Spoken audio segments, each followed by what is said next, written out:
Muy bienvenidos a Huellas de Dios, un espacio en el que exploramos la naturaleza y la historia en una búsqueda de testimonios de una mano real y poderosa que ha hecho todo y lo dirige todo con su providencia.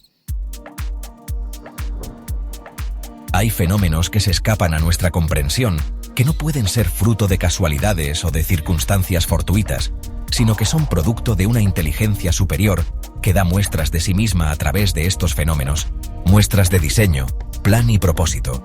Solo tenemos que observar, analizar y deducir que efectivamente tiene que haber un Dios allá en lo alto. Si observamos el mundo animal o el de los seres humanos, nos daremos cuenta fácilmente de que cada ser vivo depende de otros seres vivos. Es decir, ninguno puede subsistir sin la ayuda o cooperación de otros seres vivos. Los animales se reúnen para alimentarse, para reproducirse y para defenderse, y de esta cooperación entre todos los individuos depende la subsistencia de las especies.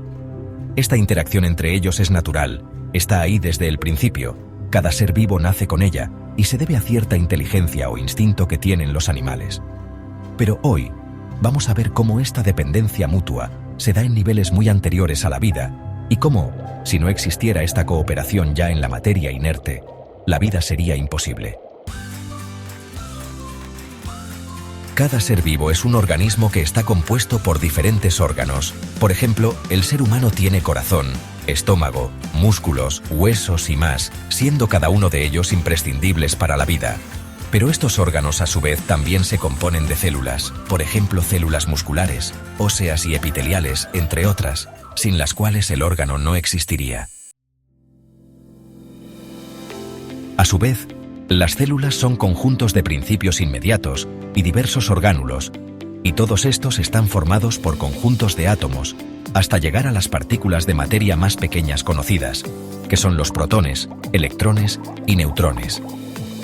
Cada partícula de esta inmensa cadena coopera con otras para organizar un sistema superior, y este nuevo sistema vuelve a organizarse con otros sistemas hasta llegar a un sistema mayor, y así sucesivamente hasta llegar al ser vivo.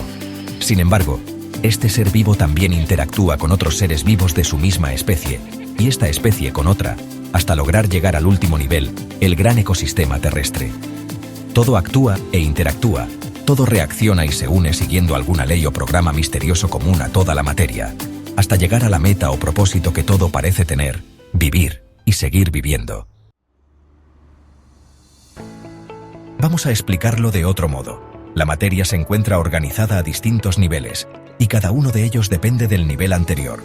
Primeramente está el nivel subatómico, los protones, electrones y neutrones, que por ciertas leyes se mantienen unidos, formando los átomos. Todos los átomos poseen estos tres tipos de elementos subatómicos, pero no todos ellos se dan en el mismo número. La diferente combinación de estos tres elementos da lugar a más de 100 elementos químicos diferentes que estudiamos en química inorgánica. Ya en el átomo vemos este principio de unidad, pues si los electrones no estuvieran unidos a los protones, el átomo no existiría. El siguiente nivel es el atómico, los más de 100 elementos químicos, pero ellos no se mantienen separados, sino que cuando se acercan los unos a los otros, se unen y forman diversas moléculas siguiendo ciertas leyes. Hay elementos químicos que nunca forman sistemas entre sí, pero otros sí reaccionan y forman las moléculas de agua, de sal, hierro, entre otros diversos metales. Nuevamente vemos a los átomos organizarse en niveles superiores.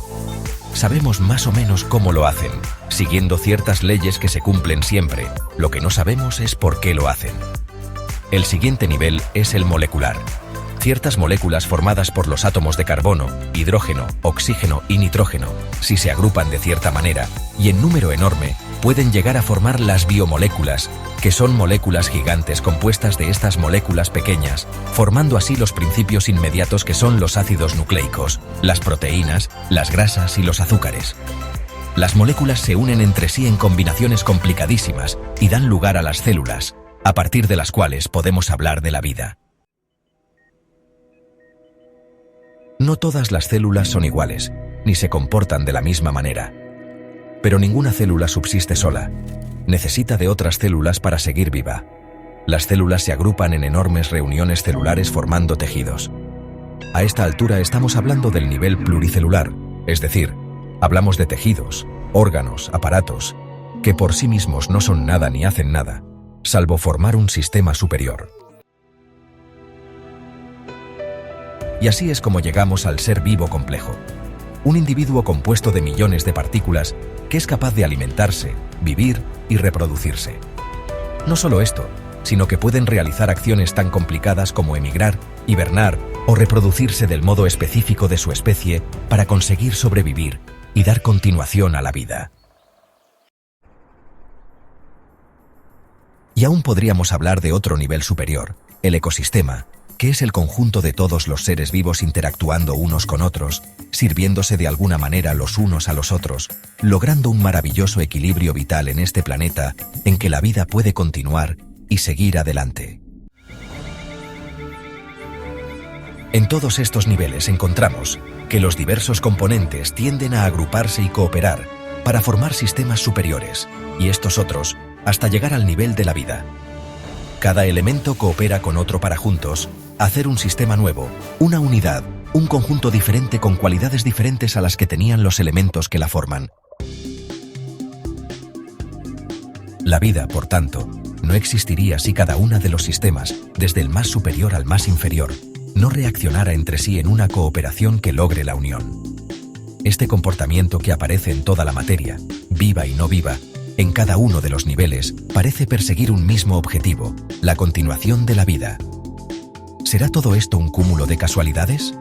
Evidentemente no, porque si hay un propósito, estamos hablando de una inteligencia, y si hablamos de inteligencia semejante, estamos hablando de Dios.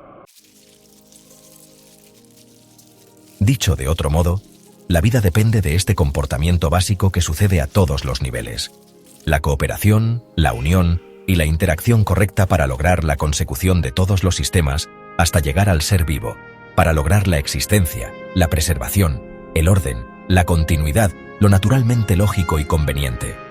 Esta fuerza que es Dios recorre todo el universo, de lo más grande a lo más pequeño, mantiene las cosas unidas y da lugar a la vida. La Biblia dice en la carta del apóstol San Pablo a los Colosenses, capítulo 2, versículo 17, que todas las cosas subsisten en Jesús. Significa que las cosas se mantienen, se conservan, se sostienen o permanecen unidas en Él. Si Jesús no sostuviera todo unido, la materia se desintegraría completamente. Las unidades se romperían y cada átomo se alejaría de los demás, dando lugar a un caos inmenso. Por eso en otro sitio se le llama a Jesús el autor y sustentador de la vida. El autor de la vida ha querido que tú estés hoy vivo y escuchando este programa. No solo te ha dado la vida para que tú la vivas como quieras, sino que además tiene un gran plan contigo. Lo más inteligente que el ser humano puede hacer es acudir a Dios y darle gracias, y preguntarle cuál es su plan de vida para él. El que ha creado la vida y la sustenta, el que tiene un plan especial para tu vida, también te ayudará, te dará lo necesario y te llevará a la vida eterna si te acercas a Él.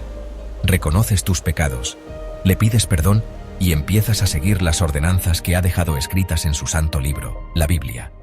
Que Dios te bendiga grandemente.